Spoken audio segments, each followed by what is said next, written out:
경제 쪽에서는 또 이근 교수님께서 바쁘신데도 그 전체 방향성을 훑어주셔가지고요. 저는 좀 약간 좁게 제가 올해 상반기까지 금융학회 회장을 했었는데요.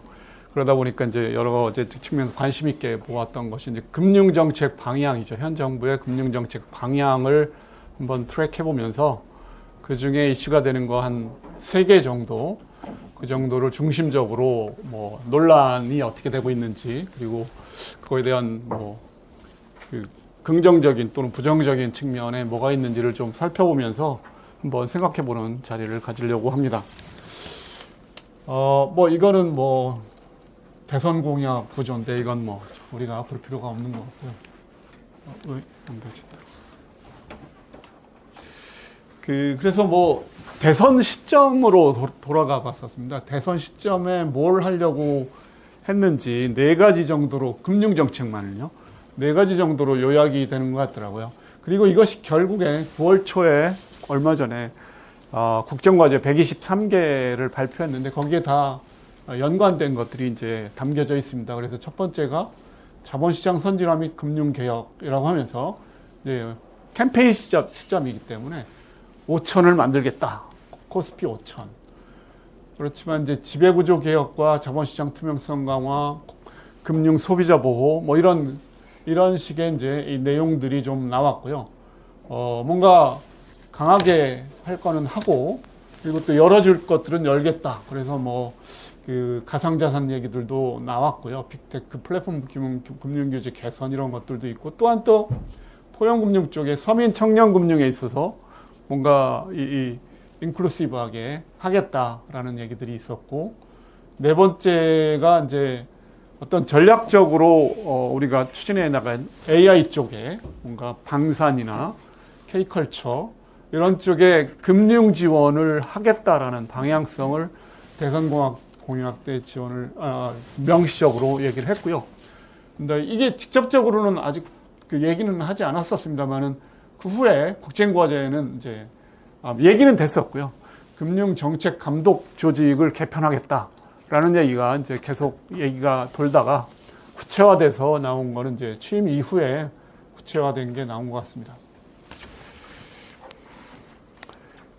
그래서 지금 현재 이재명 정부의 주요 금융정책을 다시 또 약간 정리를 하자 보면 자본시장 개혁이 있고 좀 세게 잘못된 것들은 세게 하겠다. 그래서 원 스트라이크 아웃제를 하겠다. 소액주주 보호 강화, 그리고 공시 의무 강화 및 의무 공개 매수제 조입, 이런 거 하나하나가 이제 좀 상당히 설명이 필요한 것들인데요.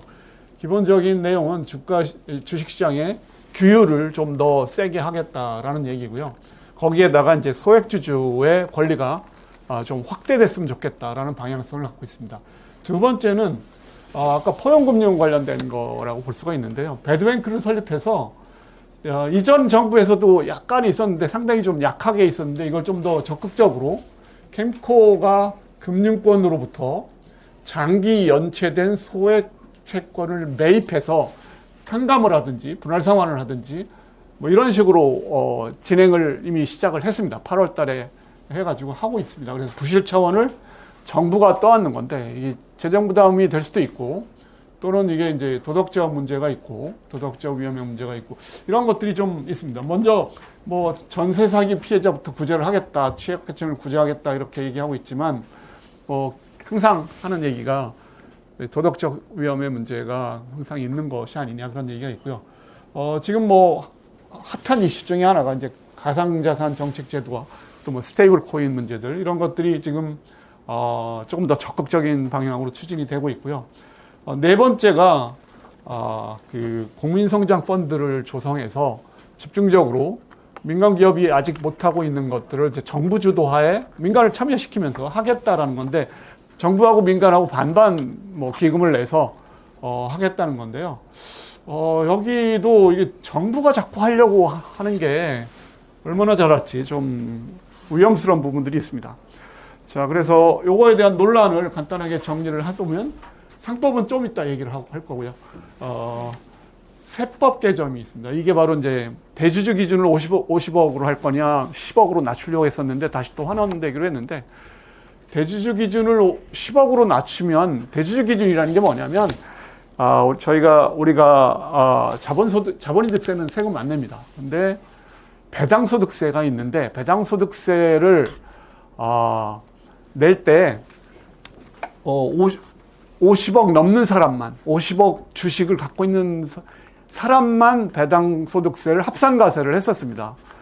근데 지금 10억 이상 갖고 있는 사람들은 배당소득이 얼마든 간에 과세를 하겠다라는 거거든요.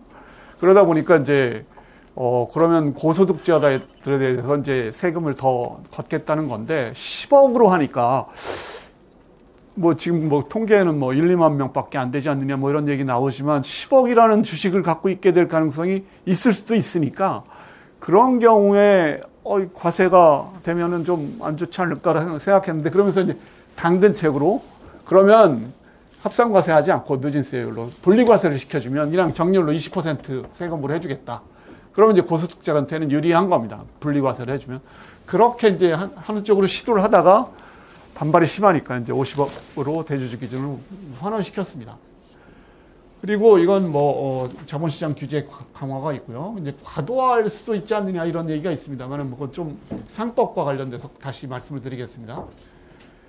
금융 규제를 강화하게 하면서 가상자산도 편입을 시키겠다 이런 취지인데 그 규제 플랫폼을 만들고 규제를 만들고 이러는 게 어떻게 보면 또 새로운 어떤 발전하는데 장애가 될 수도 있는 가능성도 있습니다. 그러다 보니까 이게 혁신이냐 아니면 규제냐 이게 상충될 수도 있고 같이 갈 수도 있고 그런데 그 상당히 조심스러운 입장인 것 같습니다.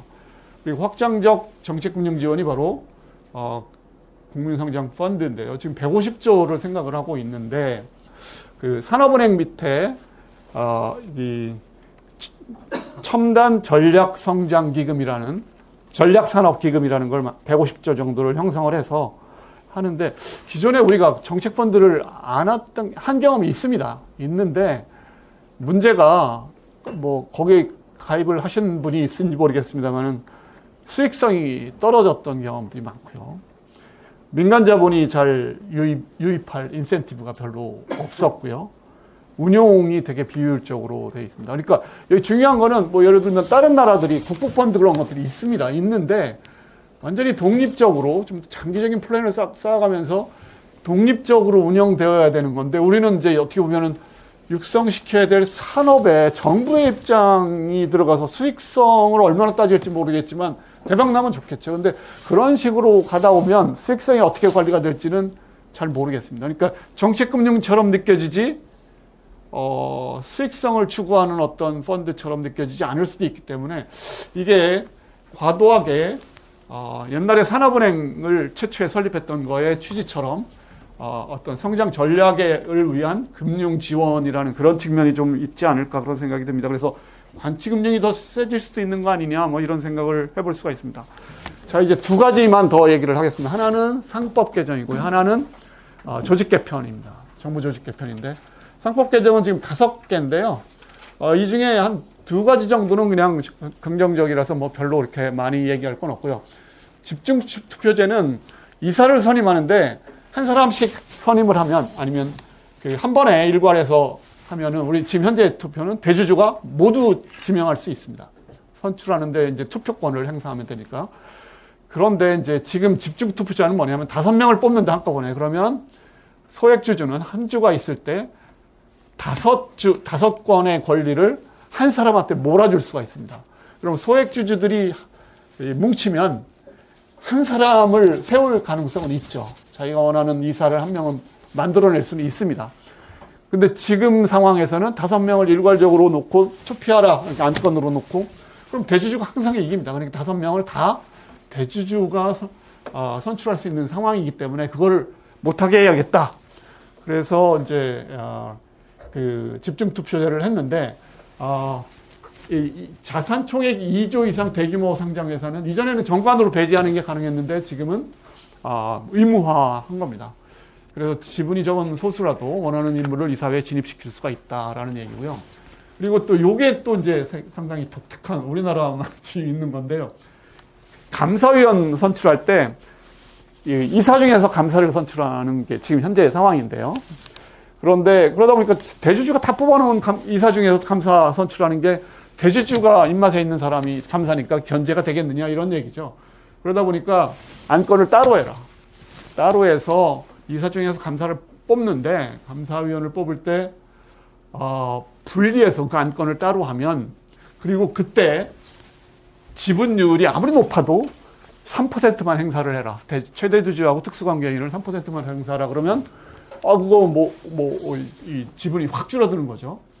그래서 이제 감사위원이 좀 더 소액주주들이 더 많은 그러니까 대주주를 뺀 나머지 사람들이 지지하는 사람들이 좀 나오면 그럼 견제를 할 수 있지 않겠느냐.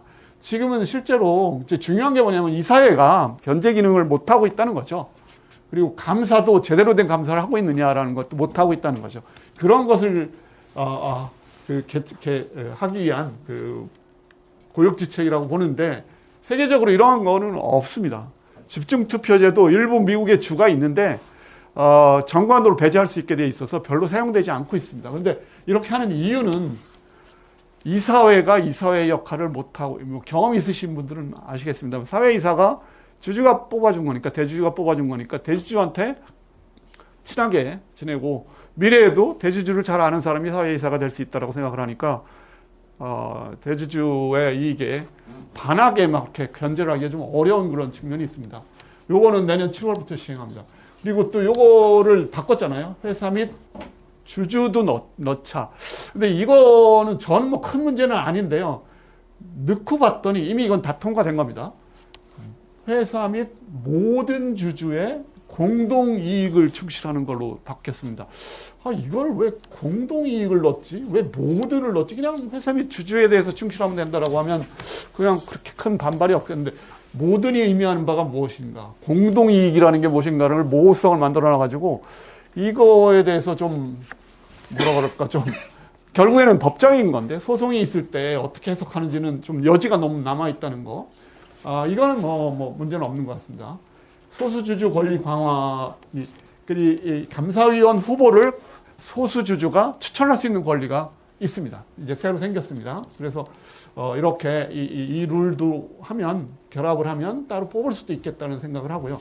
근데 마지막에 또 한 가지가 뭐냐면 모회사 주주가 자회사 이사 경영진을 상대로 소송을 할 수 있게 만들었습니다. 권리를. 그러다 보니까 이게 우리나라는 상호출자나 이렇게 자회사가 이렇게 엮여져 있는 게 많은데 이 소송이 너무 많아지는 거 아닌가. 그리고 자회사에서 이렇게 올라오는 어떤 경영진이 자회사 주주까지 생각을 해야 되나? 뭐 이런 생각까지 되니까 상당히 좀 부담을 갖고 있는 그런 상황이라고 생각이 듭니다. 그래서 이런 것들이 다른 나라에서는 실제적으로 많이 있지 않은 것들입니다. 이거나 뭐 이거는 뭐 별 문제는 아닙니다. 근데 그럼 다른 나라는 어떻게 하느냐? 독립성을 강화하기 위한 다른 방식을 많이 쓰고 있습니다. 정말 철저하게 독립적인 사회이사제도, 공시의무도 강화하고 감사위원회가 견제 기능을 하도록 실질적인 건데 결국에 뭐냐면 이렇게 해서라도 만들 수밖에 없는 지금 현재 상태라는 거는 알겠는데 너무 좀 과한 거죠. 정책적으로, 규제적으로. 이거를 조금 더 잘 독립적으로 운영이 됐더라면 이런 것까지는 가지 않았어도 될 것 같은데 지금 상당히 입법으로 이걸 이제 하고 있는 것 같습니다. 예. 마지막으로 이제 이 얘기는 이제 정리한 거니까요. 일반적이지 않은 규정이고 투기자본이 외국 자본들이 이걸 악용할 수도 있다 또는 소송을 할 수도 있다는 거죠. 과도한 대주주 규제다 뭐 이런 얘기들이 있는데 뭐 현재 상황에서 이 사회가 이사의 역할을 충분히 하고 있지 않다는 그런 인식 아래 이제 진행되고 있는 것 같습니다. 마지막으로 이제 이 조직 개편인데요. 지금 이게 여러 가지로 쪼개지고 막 있는데 한 3일 전에 상임위를 통과했습니다. 그래서 이 내년 1월까지는 이제 이게 통과돼서 이제 그때 조직을 하려고 지금 목표로 하고 있는데 문제는 합의를 해야 되는데요. 그 다음에 정무위하고 기재위를 통과해야 됩니다. 금융위원회법을 바꿔야 되니까 조직 체계를 바꿔야 되는데, 근데 이제 지금 이제 딜이 오고 가고 있는 거죠. 근데 딜이 깨지면 그러면 이제 패스트 트랙으로 가는 방법은 최대 180일이 걸리고 뭐 이런 거 하다 보면 최대 330일이 걸릴 수도 있답니다. 합의가 안 되면은. 그런 상황이라서 얼마나 갈지는 모르겠고요. 그 사이에 얼마나 바뀔지 모르겠는데 지금 현재 상태는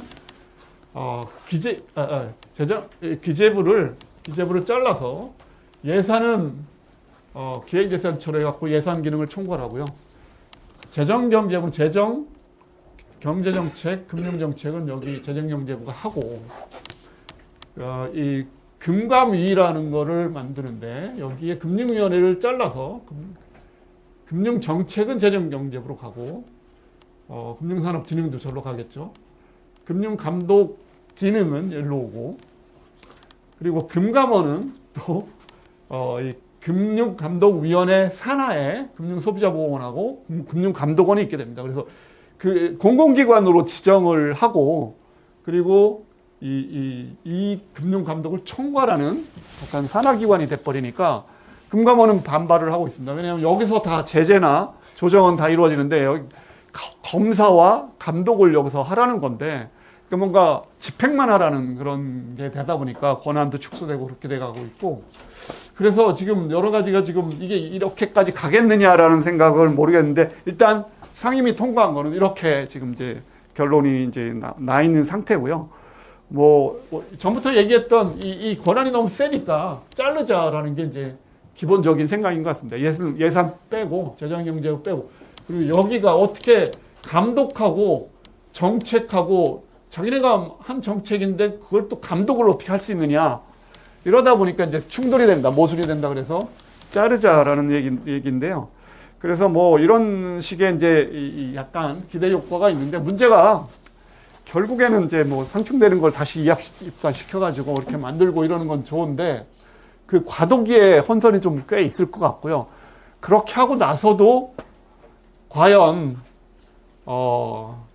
독립적인 감독이 잘 되겠는가는 결국 운영의 묘가 아니겠는가. 운영의 문제지 어떻게 보면 뭐 지금 부처가 잘 이렇게 이루어져서 된 거라기보다는 결국엔 운영이 어떻게 될 건가가 문제인데 관치금융이 더 세지는 거 아니냐. 그래서 마지막으로는 말씀드린 거는 뭐 금융 환경을 조성하는 게 중요하고 정부가 너무 주도적으로 하려고 하는 게 뭐 문제다. 조직 개편보다는 운영이 중요하고 그래서 그 결론적으로는 과도한 규제나 개입은 시장 자율성을 저해할 위험이 있다. 금융이 규제를 받긴 해야 되지만 금융 환경을 잘 조성하라는 얘기지 정부가 다 할 수 있다는 생각을 항상 갖고 있는 것 같아요. 금융 정책이나 뭐 경제 정책 모두 다. 그리고 이런 거는 뭐 전통적인 얘기고 공공금융 확대가 민간 혁신을 제약할 수 있다는 그런 문제점들이 있다. 이렇게 간단하게 마치도록 하겠습니다. 감사합니다. 예, 제가 오늘 준비한 토론은 사실 저는 우리 한국 경제의 잠재 성장률이 하락하는 저는 가장 근본적인 이유가 경제의 정치화에 있다. 저는 그렇게 말씀드리고 싶습니다. 사실 우리가 대한민국의 헌법 정신은 자유민주주의와 시장경제 이렇게 이야기하고 있습니다만 개별 정책 사안에 들어가게 되면은 사실 자유민주주의적 가치, 즉 우리가 통상 뭐 국민주권이라고 이야기합니다만은 사실은 그 뭐 국민주권이라는 게 개인이 투표해가지고 다수결로 결정하는 것 그 이상은 아닙니다. 그러면 다수결 결정의 원리와 그리고 그러면은 시장 경제의 원리가 충돌하는 상황이 벌어졌을 때 우리 국민들이 너무나 쉽게 이런 국민주권이라는 말에 너무 좋아해가지고 다수결 원칙에 너무 치중하는 거 아닌가. 저는 그런 의미에서 제가 토론문을 준비를 해왔습니다.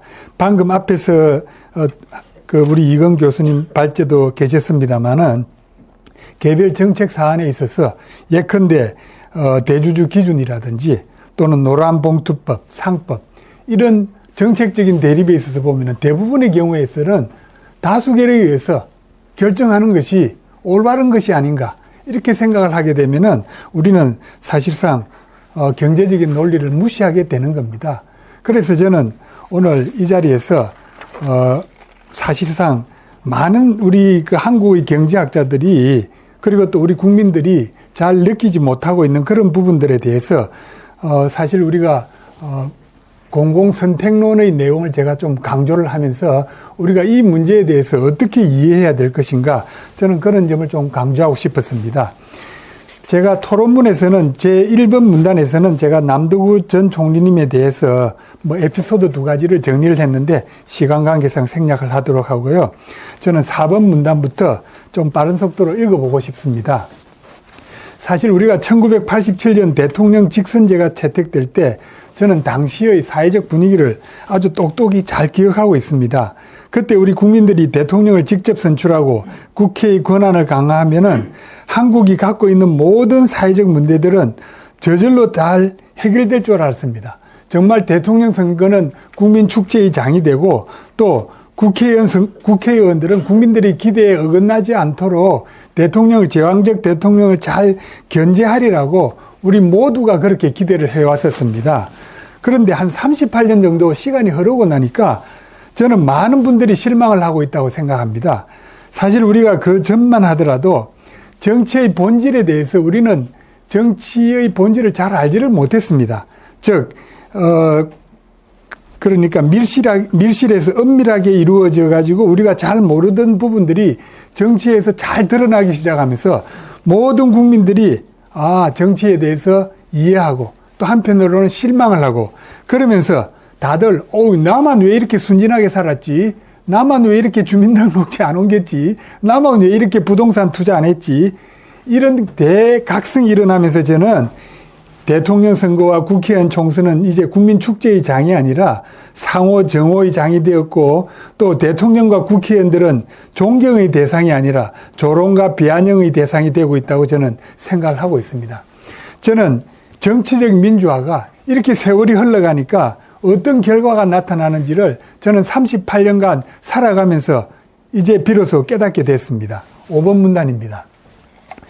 자, 그런데 제가 이렇게 실망을 하고 있었는데 서구에서도 마찬가지로 이런 경험들이 있었다는 걸 제가 느낄 수가 있었습니다. 이 부분은 좀 간단하게 설명하고 넘어가려고 하는데요. 미국과 프랑스는 전 세계 최초로 절대 왕정을 폐지하고 민주주의 국가를 건설했습니다. 한 100년 정도 하고 나니까 그들이 느끼는 게 이건 겁니다.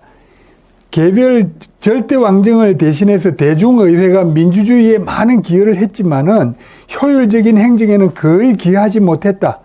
그리고 이 사기와 사치, 낭비 이런 부담이 과거에는 절대 국왕 하나였는데 엄청나게 많아졌다. 그러면서 이 문제를 어떻게 해결할 것인가에 대한 진지한 고민을 했다는 겁니다. 그래서 저는 1920년대 초반에 미국 의회가 자기들이 갖고 있던 예산 편성 권한을 스스로 포기하고 행정부에다가 이 권한을 위임하는 법률을 만듭니다. 저는 이게 굉장히 혁명적인 변화라고 생각합니다. 저는 여기서 말씀드리고 싶은 것은 바로 국회가 권한을 위임함으로써 자기들이 이 문제를 해결할 수 있었다는 것을 하나의 사례가 아닌가, 저는 이런 이야기를 하고 싶습니다. 자, 그로부터 60년 뒤, 한 50년 뒤 6번 문단입니다. 공공선택론이 등장했습니다. 공공선택론은 우리가 재정학 교과서에 잘 정리되어 있습니다. 정부의 실패를 정리하고 있습니다. 여기서는 크게 3가지입니다.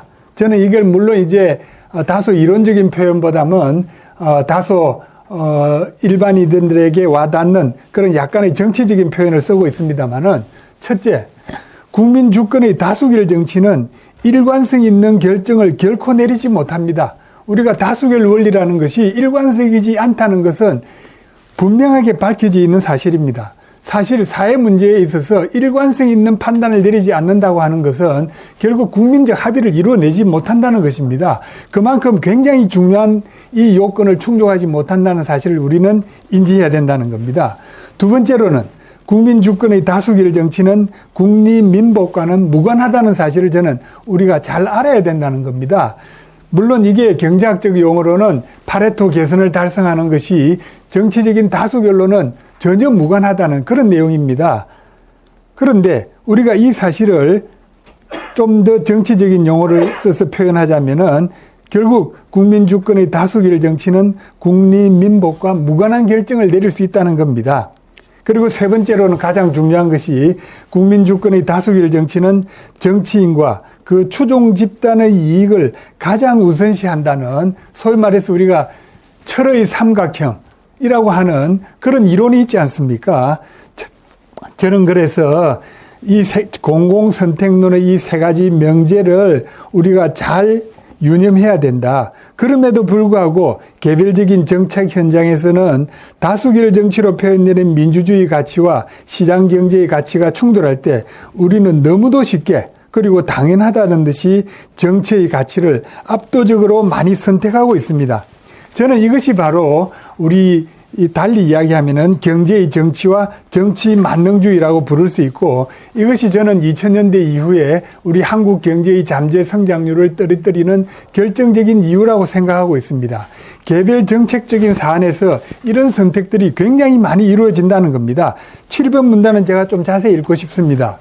사실 우리가 정치와 시장을 이야기할 때 1인 1표니까 정치는 또 시장은 1원 1표이기 때문에 시장이 기울어진 운동장이라고 하는데, 사실 국회의원 1인과 보통 사람 1인의 정치적 영향력은 분명히 다릅니다. 정치 역시 기울어진 운동장입니다. 저는 이 점을 강조하고 싶고요. 정치는 공익을 추구하고 시장을 사익을 추구한다고 많은 사람들이, 일반인들이 이야기하고 있습니다.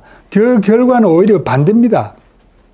아담 스미스가 말한 것처럼 시장은 사익을 추구함으로써 공익을 극대화하지만 정부는 공익을 추구한다고 하지만 공익을 추구한다는지 확신할 수가 없습니다. 또 시장에서는 주인 대리인 문제를 엄격한 계약으로 해결할 수 있지만 정치에서는 아무런 장치도 없이 이 문제를 그대로 방치하고 있습니다. 저는 이런 문제들을 생각했을 때 우리가 어떻게 우리가 정치의 의사결정에 대해서 우리가 이렇게 너무 과도하게 신뢰한 것이 아닌가, 이런 문제들에 대해서 우리 국민들이 좀 더 각성을 해야 될 필요가 있지 않겠는가, 뭐 그런 면에서 저는 오늘 토론문을 준비를 했습니다. 특히 경제정책의 영역은 대부분 다 공유지가 되겠습니다. 뭐 규제, 화폐 발행, 국가재정, 공기업, 공공기관, 이 모두가 공유재산의 형태로 등장하고 있는데, 사실 공유제의 문제에 있어서 가장 핵심적인 문제는 공유제의 비극입니다. 그러면 이 공유제의 비극을 해결하기 위해서 우리가 공동체의 지속 가능성을 훼손하지 않도록 각별히 유념해야 됩니다. 그러기 위해서는 이 공유제의 문제를 다루고 있는 정치에 대해서 충분한 견제와 균형을 할 수 있는 그런 제도적 장치를 꼭 마련해야 되겠다, 이런 이야기입니다. 8번에서는 제가 재정 문제에 있어서는 가장 핵심은 사실 재정 준칙입니다. 윤석열 정부 때는 재정 준칙에 대해서 굉장히 적극적으로 이야기를 했습니다. 그런데 이재명 정부는 이 문제에 대해서 전혀 언급이 없습니다. 2065년 국가 채무 비율이 173.5%에 달하고 전방이 나와 있습니다. 그리고 우리가 2019년부터 연속 10개년 동안 관리 재정 수지와 통합 재정 수지가 계속 적자를 기록하고 있습니다. 우리가 외환위기 때, 1998년 외환위기 때도 이런 일은 나타나지 않았습니다. 2008년 세계적 금융위기에서도 이런 현상은 나타나지 않았습니다. 재정 준칙은 왜 필요하냐 하면은 확장 재정이냐 건전 재정이냐 이런 선택의 문제가 아니고 정치인의 해명 책임을 요구하는 최소한의 담보 장치이기 때문에 필요하다는 겁니다. 그래서 이 문제에 대해서는 저는 이재명 정부가 꼭 해결해 주기를 기대합니다만은 어떨지 모르겠습니다. 그리고 저는 이제 9번 문단으로 넘어가 가지고요. 사실 이 경제 사회 시스템의 가장 근본적인 문제는 현장의 수많은 구체적인 지식들을 어떻게 잘 활용하느냐에 달려 있다고 합니다. 그런데 저는 이것이 오직 분권과 위임에서만 가능하다고 생각하고 있습니다.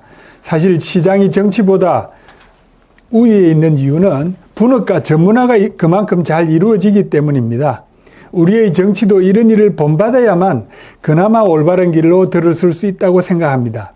그런데 우리 국회는 규제를 들여다보면요, 전 세계에서 입법 활동이 가장 왕성하고 이 각주를 참조해 주시기 바랍니다. 그리고 또 세세한 예산 수정 건수가 전 세계에서 저는 가장 많으리라고 봅니다. 이렇게 많이 일을 열심히 하는 국회가 전 세계적으로 저는 없다고 봅니다. 이것은 우리 국회가 행정부와 사법부에 권력을 위임하지 않는다는 뜻으로 해석할 수 있겠습니다. 이제 우리 정치의 문제는 국회의 만기 칠람에 있다고 해야 되겠습니다. 견제와 균형은 서구 민주주의 역사에서 수백 년에 걸쳐 확립된 분권과 위임의 원칙입니다. 이 분권과 위임의 원칙은 저는 불문헌법이라고 생각합니다. 우리가 이러한 국가 이념, 우리가 정신을 가져야만이 우리가 계속 진화 발전할 수 있다고 생각하고 있습니다. 이제 제가 마지막으로 말씀드리겠습니다. 10분 문단인데요. 저는 최근 노란봉투법 상법 개정에 대한 저희 의문을 제기하는 걸로 토론을 마무리하고자 합니다. 사실 우리 정부는 대형 국책 사업에 대해서는 예비 타당성 조사 보고서에서 시장 가치에 기초한 비용 편익 분석을 통해 국민들과 소통합니다. 예를 들면 가덕도 신공항을 해야 되느냐 말아야 되느냐, 거기에 상당한 분량의 타당성 보고서가 나옵니다. 그걸 가지고 국민들과 소통합니다. 그런데 왜 이렇게 중요한 규제들에 대해서는 과학적이고 객관적인 통합적인 분석 보고서도 없이 정치인들의 진영적인 논리 그리고 구두에 의한 토론, 이것만으로 결정되는가? 저는 이것이 너무 안타까울 뿐입니다. 미국에서는 중요한 개별 규제에 대해서는 수백 페이지에 달하는 타당성 보고서를 통해 국민들과 소통하며 결정한다는 점을 저는 이 자리에서 강조하고 싶습니다. 다시 말해서 저는 중요한 정책에 대해서는 충분한 보고서가 있어야 되겠고, 그 많은 내용들이 특정 공무원들의 머릿속에 있어서는 안 된다. 그럼으로써 소통을 통하면서 그 기간 또 상당한 기간의 토론을 거쳐서 결정하는 것이 필요하지 않겠나, 이렇게 생각을 합니다. 제가 마지막으로 말씀드리고 싶은 것은 사실 우리가 사회주의, 통제경제 이런 부분에 대해서 우리의 경각심이 저는 많이 떨어져 있다고 생각합니다. 그것은 왜냐하면은 지금은 완전한 사회주의도 완전한 자본주의도 이 세상에 저는 존재하고 있지 않기 때문이라고 생각합니다. 그런데 우리가 매 순간의 정책 판단에서 정치가 경제 논리를 압도하도록 하는 것, 저는 이게 사회주의로 가는 길이 아닌가, 저는 감히 이렇게 말씀드리고 싶습니다. 이상으로 저희 토론을 마치겠습니다.